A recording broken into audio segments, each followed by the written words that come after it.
오늘 이 시간은 우리가 함께 읽은 고린도후서 5장 14절부터 21절 말씀을 중심으로 해서 성도가 지녀야 할 두 가지 덕목이라는 제목으로 잠시 함께 은혜를 나눠보려고 합니다.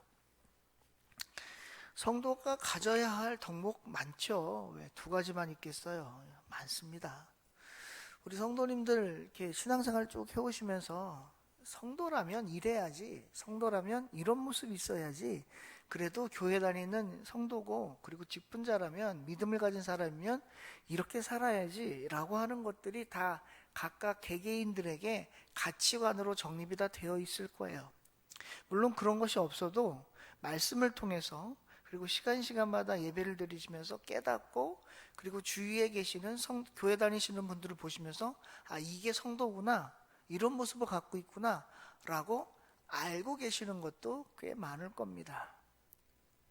그런데 오늘 성경에서는요, 특별히 사도 바울은 고린도 교회에 성도가 가져야 할 기본적인 덕목에 대해서 크게 두 가지로 얘기하는 것을 볼 수 있어요. 오늘 14절에서 21절에 보시면 사도 바울이 고린도 교회에 얘기하려고 하는 두 가지는 뭐냐?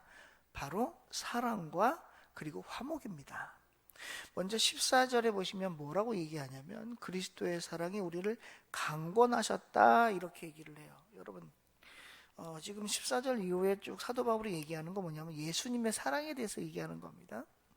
우리가 이 땅에 태어나고, 그리고 예수님을 통해서 구원받았고, 하나님의 자녀로 선택받아 이렇게 교회에 나와서 예배드리고 믿음을 갖게 된 건 절대적으로 하나님의 은혜이고 하나님의 사랑입니다. 그러니까 우리가 믿음을 내가 가졌다라고 표현하는 건 제가 몇 번 말씀드린 적이 있는데 그건 잘못된 표현이에요. 내가 스스로 믿음을 가질 수 없습니다. 믿음은 부여받는 거예요.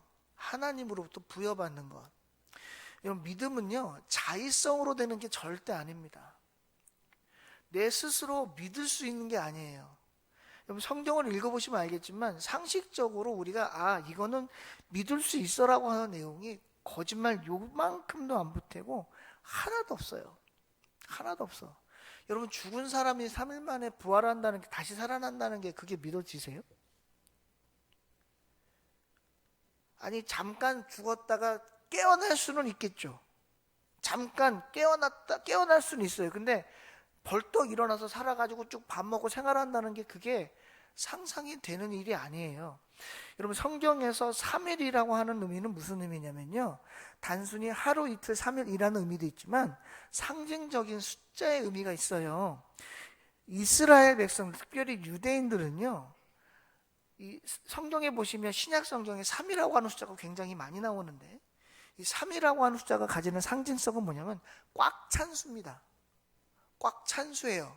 그래서 베드로가 예수님께 친구가 잘못하면 몇 번 용서합니까? 7번 용서합니까? 라고 하는 건 3번을 넘은 거예요. 3번을 용서한다는 건 누가 얘기한 거냐면 모세가 얘기한 거거든요. 모세 율법에 이렇게 얘기하고 있어요. 모세가 이스라엘 백성들에게, 가나안 땅에 들어가 살 이스라엘 백성들에게 뭐라고 얘기했냐면, 너희들의 형제가 잘못하면 3번까지는 용서하고 권면해.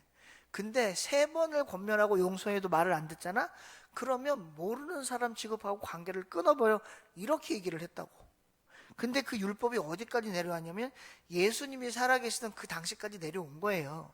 그러니까 유대인들은 모세의 율법과 선지서와 시편을 갖고 있었기 때문에 그거를 어릴 때부터 배우고 자랐을 거 아닙니까? 그러니까 머릿속에 3이라고 하는 그 숫자가 각인되어 있는 거예요. 그래서 친구는 3번까지만 용서하는구나, 이렇게 되어 있어요.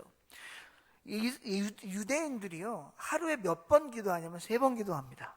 3번도요, 1번, 2번, 3번이라는 뜻이 있지만 3번이라고 하는 건 그들이 할 수 있는 최대한의 시간을 내서 하나님께 기도했다, 그런 말이에요. 그러니까 3번이라고 하는 얘기, 3이라고 하는 숫자는 뭐냐면 그만큼 꽉 찼다라고 하는 의미예요. 꽉 찼다. 그러니까 3일이라고 하는 얘기 뭐냐면 단순히 3일만 있다가 부활했다라는 것이 아니라 그만큼 오래되었다라고 하는 걸 반증적으로 보여주는 숫자이기도 합니다. 3일 동안 사람이 죽었다가 살아났다? 여러분 3일 동안 사람의 기관이요 멈춰 있으면 일단 몸에 있는 피들이 밖으로 다 쏟아져 나와요. 그리고 부패하기 시작합니다. 부패했다는 건 뭐예요? 안에 있는 장기들이 망가졌다는 얘기예요. 그런데 다시 살아나서 돌아다니고 먹고 한다? 말이 안 되는 거예요. 3일보다 더 오래된 나사로는 4일 만에 부활했잖아요. 요한복음 보세요. 예수님께서 나사로를 찾아가는데 마리아와 마르다에게 무덤 문을 열래니까 못 연다는 거 아닙니까? 왜? 나흘이나 지나서 썩어서 냄새가 난다는 거 아니에요, 시체에서. 그래도 예수님 뭐라 그래요? 그래도 열어놔. 그렇게 얘기하잖아요. 나사로야 나오라 하니까 나온 거 아닙니까? 이게요 상식적으로 도저히 이해가 안 돼. 근데 우리가 어떻게 내가 예수님을 믿는다라고 표현을 할 수가 있겠어요? 안 되는 거예요. 내가 예수님을 믿고 내 스스로 자의적으로 교회를 나오는 것이 아니라 이미 태초 전에 하나님이 나를 선택하셨고 계획하시고 섭리하시는 가운데 나를 하나님의 자녀로 삼으시기 위해서 이 땅에 예수 그리스도를 통하여 우리의 모든 죄를 지시고 십자가에 죽게 하셨기 때문에 그 귀한 보혈의 피로 내 죄가 씻음받아 내 죄가 사함받고 예수님을 통하여 구원받아 천국 백성 됐다는 사실을 우리는 절대로 잊으면 안 돼요. 근데 이게요 자꾸 망각되는 거예요. 망각돼.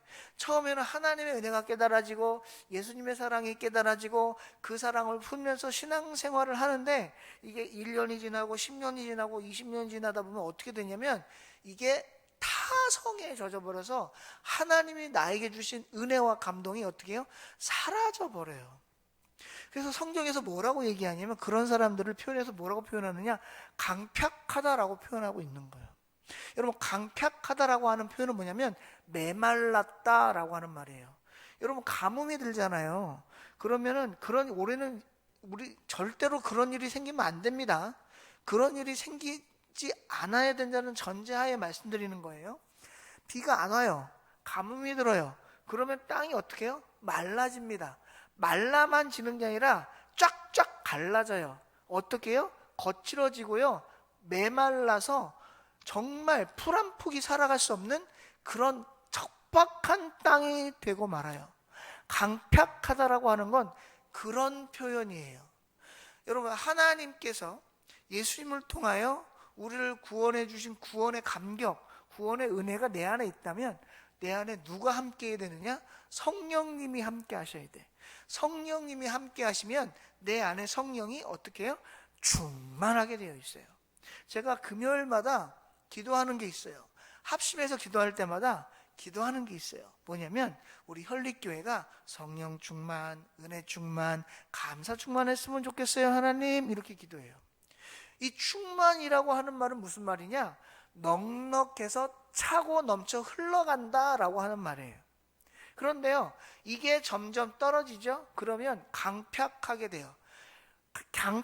강팍하게 되는 그리스도인 성도들의 특징이 뭐냐?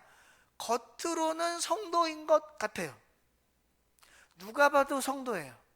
말하는 것도 성도고요, 기도하는 것도 성도고, 예배 드리는 것도 성도고, 교회에서 하는 직분 감당하는 것도 성도예요.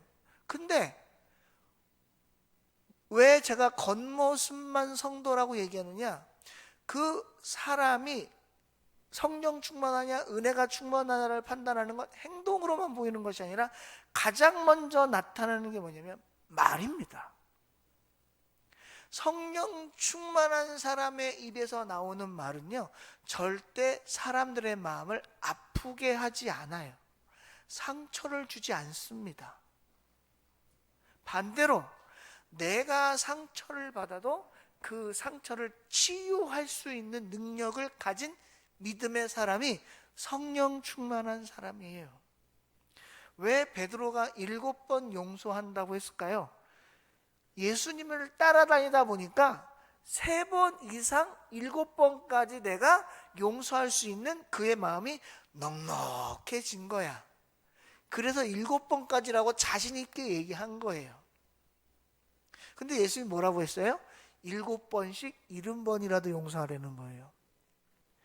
여러분 이게 단순히 예수님께서 그냥 7번만 용서하지 말고 쭉 계속 용서해라고 하는 의미로 우리는 해석하지만 그것만이 아니라 당시 베드로의 심정으로 돌아가서 예수님의 말씀을 들었을 때 베드로는 굉장히 충격받았을 거예요. 왜냐하면 베드로는 7번이라고 하는 숫자를 얘기했을 때 예수님에게 어떤 말을 듣기를 기대했을까요? 칭찬 듣기를 기대했을 거예요. 왜냐하면 유대인들은 3번만 용서하니까.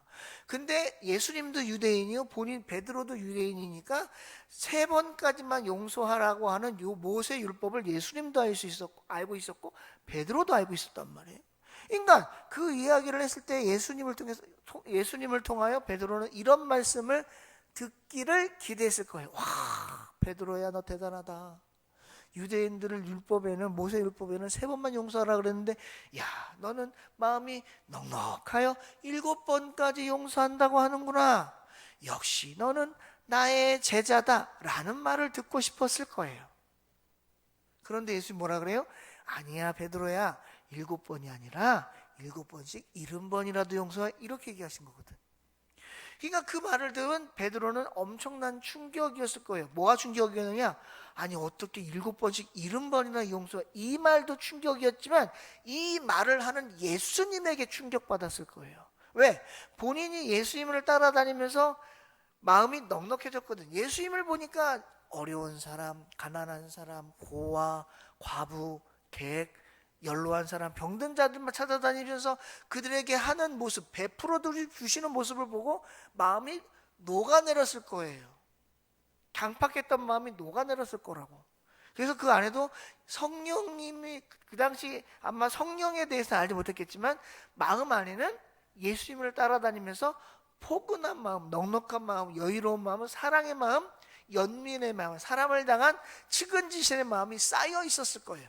배우면서. 그래서 7번이라는 얘기가 나왔을 텐데 예수님은 70번까지 얘기하니까, 야, 저분은 어떤 사람이, 어떤 분인데 저렇게까지 용서하지? 라는 충격을 받았을 거예요. 예수님이 하나님의 아들이와 본인이 하나님 되신다는 걸 베드로가 인지를 못했기 때문에 그냥 사람 된 모습으로 봤을 때, 아니, 저분은 어떤 분인데 나는 7번도 많다고 생각했는데 7번씩 70번이나 용서를 하라고 하지?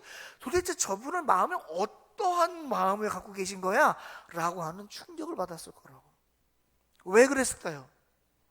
예수는 본인이 하나님이시기 때문에 뭐가 충만한 거예요? 은혜가 충만한 거예요. 그냥 충만한 거야.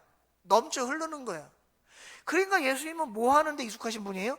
베푸시는 게 익숙하신 분이었어. 3년 동안 베풀기만 하시다 결국 자신의 목숨까지 주시고 돌아가셨으니까. 근데 오늘 사도 바울은 고린도 교회에게 얘기하는 거예요. 너희는 그게 없다는 거예요. 제가 아까 뭐라고 했어요? 강팍한 사람은 뭘 보면 알 수 있다? 입술을 보면 알 수 있다. 말을 보면 알 수 있다. 마음이 넉넉하고 은혜가 충만하고 성령이 충만하고 감사가 있는 사람은 말 속에서 뭐가 있어요? 그게 흘러나와. 우리가 초창기에 맨 처음 주님 만나고 신앙생활 했을 초창기의 모습을 한번 생각을 해보세요. 그때 우리 모습이 어땠을까? 늘 감사했습니다. 말씀만 읽어도 눈물이 나요. 예수님 생각만 해도 가슴이 벅차요. 교회에 오고 싶어서 안달납니다. 찬양 부르고 기도하고 예배드리고 성경 보고 싶어갖고 어쩔 줄 몰라요. 근데 지금은요?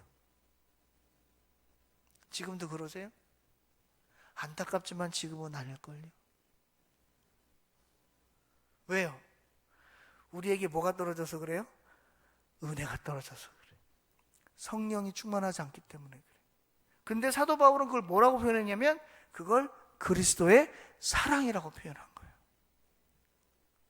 여러분, 우리 믿는 사람들이 가져야 할 가장 중요하고 기초적인 덕목이 뭐냐? 사랑입니다. 오늘 사도 바울이 뭐라고 그랬냐면 17절에 그런즉 누구든지 그리스도 안에 있으면 새로운 피조물이 된다는 거예요. 우리는 새로운 피조물이 된 거예요. 그런데 안타깝게도 새로운 피조물이 되는데 여전히 이전 것처럼 살아가는 것들이 너무 많아요. 왜요? 물론 우리가 죄인이고 불완전하기 때문에 그렇지만 제일 중요한 거 뭐냐면 그리스도의 사랑을 잊어버리고 살아서 그래요. 잊어버리는 건 괜찮아. 다시 생각나면 되니까. 근데 잊어버리는 차원이 아니라 잃어버렸어요. 여러분, 잊어버린 거하고 잃어버린 거하고는 달라요. 잊어버린 건 뭐냐면 잠깐 까먹은 거야. 쉽게 얘기할게요.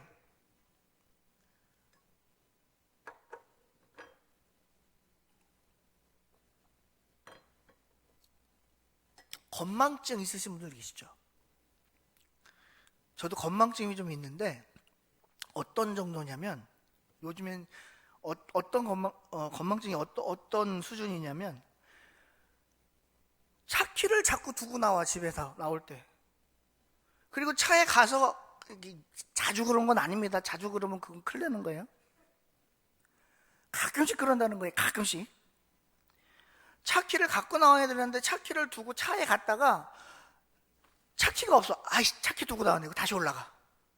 그래서 차 키를 갖고 와요. 이건 잊어버린 거야. 왜?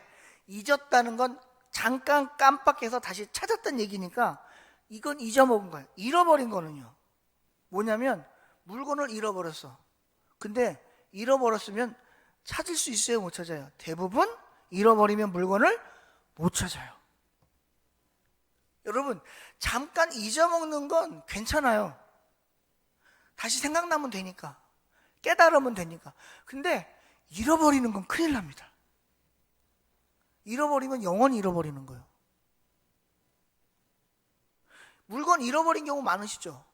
저는 물건을 잃어버린 경우가 굉장히 많아.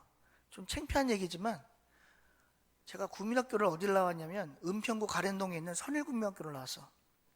사립국민학교입니다. 저 그때 등록금 내고 학교를 다녔어요.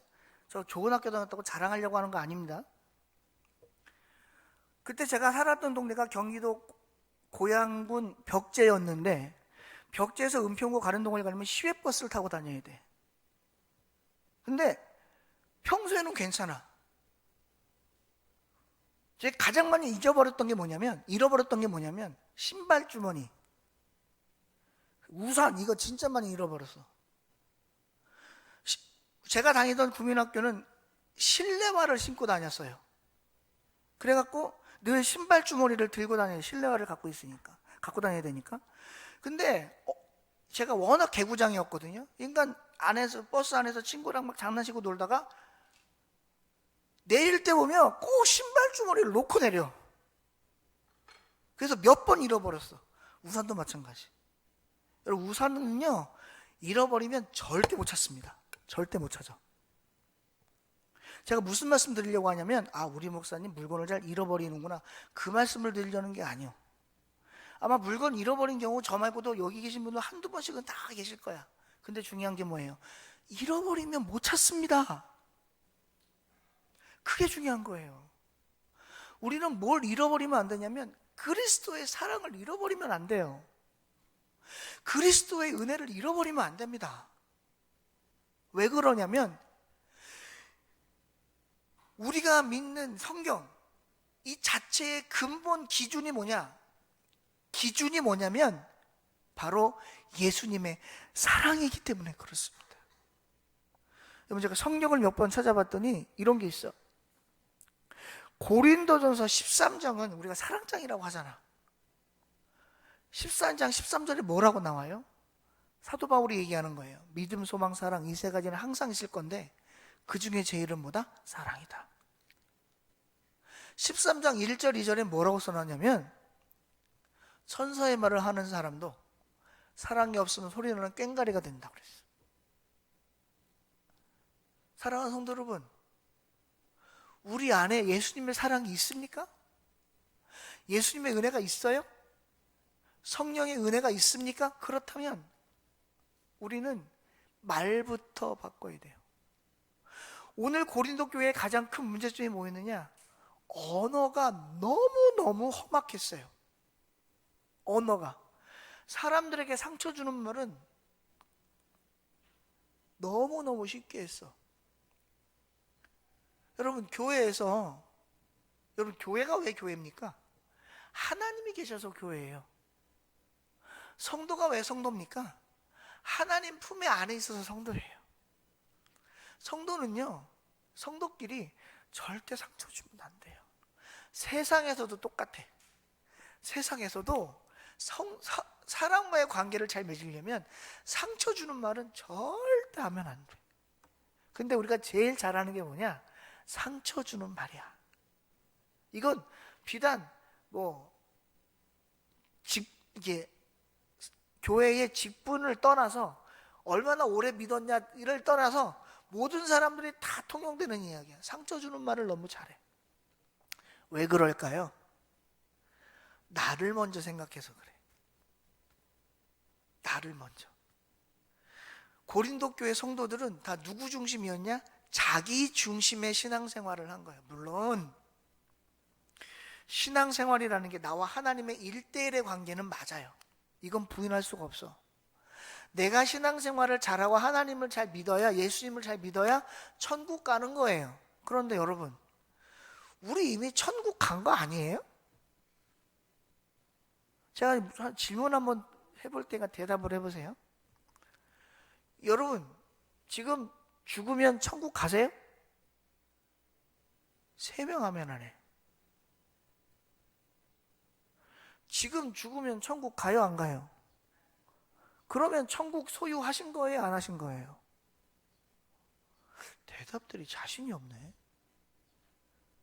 여러분, 이거 굉장히 중요한 거예요. 이건 믿음의 기초입니다. 여러분, 천국을 소유하셨습니까, 안 하셨습니까? 아니, 날 보면 천국이 보여요? 아, 그럼 감사한데, 나를 보고 천국이 보인다면 너무 감사한데, 여러분 천국 소유하셨습니까? 네, 괜찮아요. 자신 있게 얘기하세요. 우리는 지금 죽어도 천국 가죠? 네, 그럼 천국 소유한 거잖아요. 그러면 우리가 예수 믿었으니 천국 갔잖아요. 천국 가잖아요. 근데 지금 예수 믿는 게 또 천국 가려고 믿어요? 아니죠. 천국을 소유했는데 뭘 천국을 또 가요? 아니, 내가 천국을 받았는데 천국을 또 받아요? 그 천국은 어떤 천국이에요? 두 번째 받는 천국은? 아니에요. 우리가 예수님을 통해서 예수님을 믿었기 때문에 천국의 백성이 됐으니 이제부터는 뭐 하는 거냐? 왜 신앙생활을 하느냐? 천국 가려고 신앙생활을 하는 게 아니라 천국을 소유한 자로서, 하나님의 사랑을 받은 자로서, 예수 그리스도를 통하여 죄사함 받은 자로서 이제는 그거를 표현하는 거예요. 나 천국 백성이야. 나 하나님의 사람이야. 나 예수님을 통해서 죄사함 받고 구원받은 사람이야. 이전 것은 지나갔으니 새 것이 된 사람이야를 표현하는 게, 그게 신앙생활이에요. 그런데 고린도 교회 성도들은 그걸 못했어. 그래서 겉모습은 신앙인이고 성도인 것 같으나 실상 내용은, 본 모습은 신앙인이 아니었다는 거예요. 그래서 사도 바울이 얘네들이 도대체 왜 이럴까? 왜 이렇게 고린도 교회가 엉망이 됐을까? 뭐가 문제일까를 봤더니 예수님의 첫사랑을 잃어버린 거예요. 예수님의 첫사랑을 잃어버렸어. 사랑하는 성도 여러분, 혹시 신앙생활의 연수가 너무 오래돼서 하나님의 감격도 잃어버리고 예수님의 은혜도 잃어버리고 성령의 충만도 점점 떨어져, 지금 성령 충만하지 못하고 내 마음이 점점 가뭄이 들어 땅이 갈라듯이 척박한 내 마음의 모습이 되어버렸다면, 마음밭이 되어버렸다면, 우리 지금부터라도 늦지 않았으니 예수님의 은혜를 회복하고 하나님의 사랑을 회복하고 예수 그리스도의 사랑을 회복하고 성령의 은혜를 회복해서 강팍한 내 마음이 성령의 담비로 촉촉하게 되기를 주님의 이름으로 축원합니다. 그래야 우리가 잃어버린 그리스도의 사랑을 다시 회복할 수가 있어요. 회복이 돼야 내가 교회 와도 행복하고 성도를 만나도 행복하고 예배를 드려도 기쁨이 있고 말씀을 읽을 때 은혜가 있으며 기도를 할 때 감격이 있고 찬양을 할 때 뜨거움이 내 안에 생기는 거예요.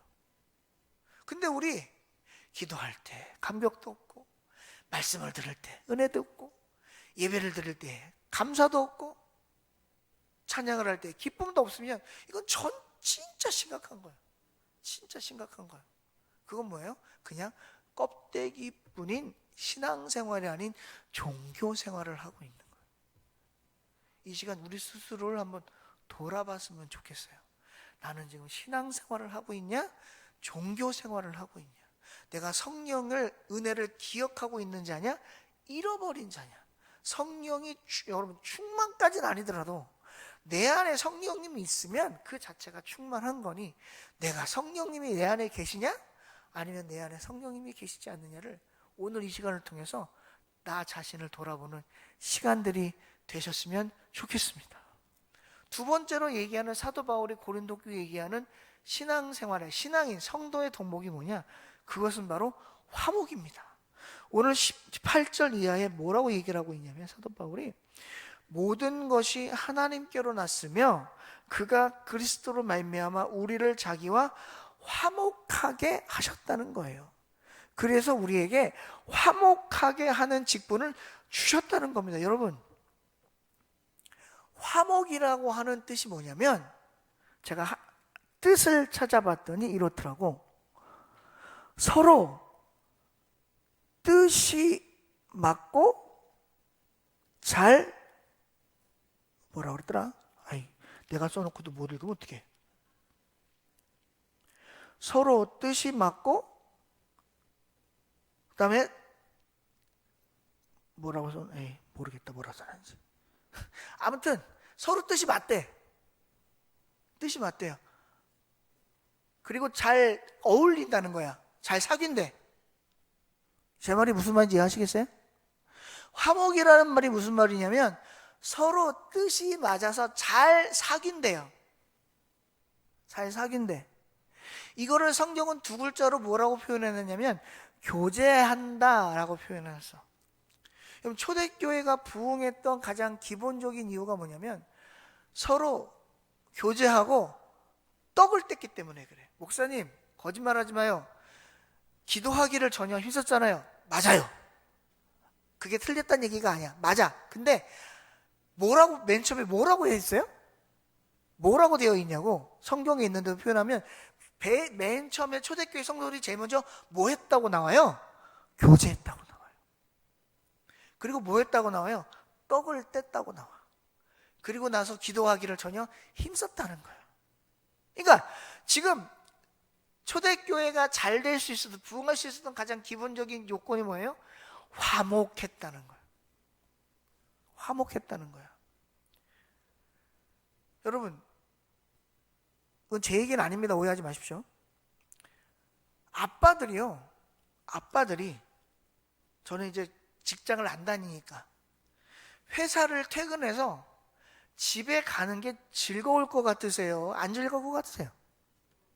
즐거워야 정상 아니에요? 아, 끝났다. 퇴근하고 빨리 집에 가야지. 집에 가서 여우 같은 마누라, 토끼 같은 내 새끼 봐야지. 이게 정상 아니에요? 맞아요, 틀려요?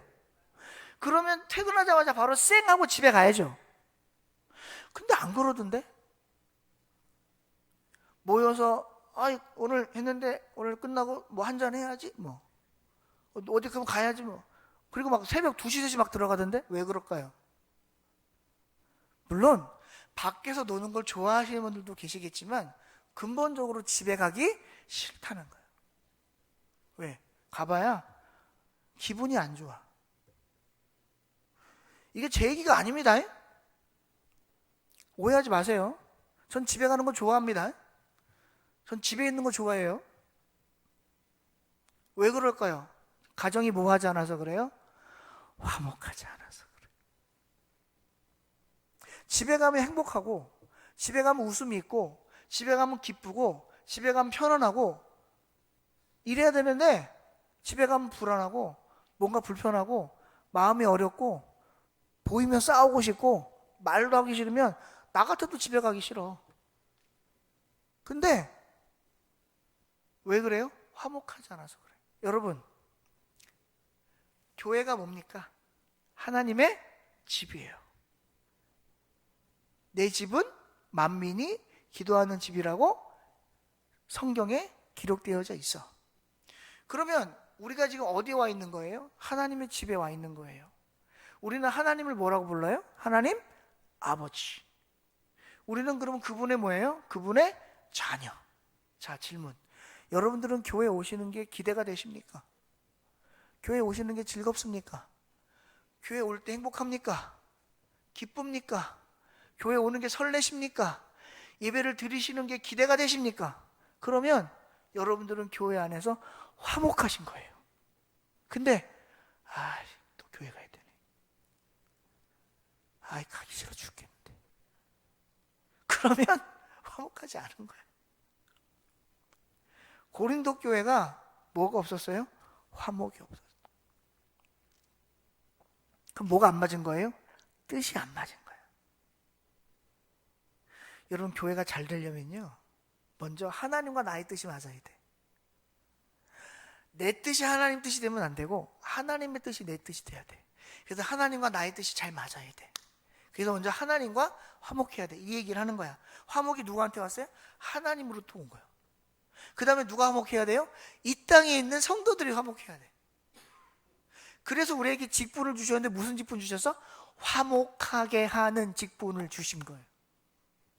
저에게 목사의 직분을 주신 거, 여러분들에게 권사, 집사, 장로의 직분을 주신 거, 안수 집사의 직분을 주신 거 뭐 하라고? 화목하게 하라고. 누구를? 교회를. 누구를? 성도들을. 이 화목이라는 한자가 무슨 뜻이냐면 화할 화자에 화목할 목자야. 서로 화목하다는 거야. 한마음 한뜻이 되라는 거예요. 즐거워하라는 거예요. 누구 안에서? 세상 걸로 즐거워하는 것이 아니라 주님 안에서 즐거워하라는 거예요. 예수 안에서 기뻐하고 하나님 안에서 행복하고 하나님 안에서 은혜가 있고 하나님 안에서 교제가 있어야 돼. 그래서 초대교회가 서로 교제할 때 세상 걸로 교제한 게 아니라 주님의 마음으로, 하나님의 마음으로, 예수 그리스도의 사랑으로, 성령의 충만함으로 교제했다라는 거예요. 그래서 어떻게 해요? 그 마음이 합해져서 서로 기도하기를 힘썼다라는 거예요. 예배하기를 힘썼어. 하나 되기를 힘썼어요. 어떻게 그럴 수 있었어요? 화목했기 때문에. 그래서 오늘 사도 바울은 고린도 교회 얘기하는 거예요.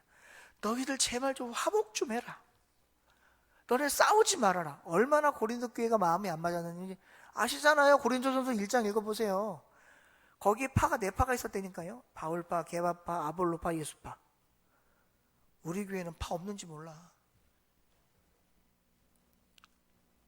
사랑하는 성도 여러분, 주 안에서 화목하시기를 주님의 이름으로 축원드립니다.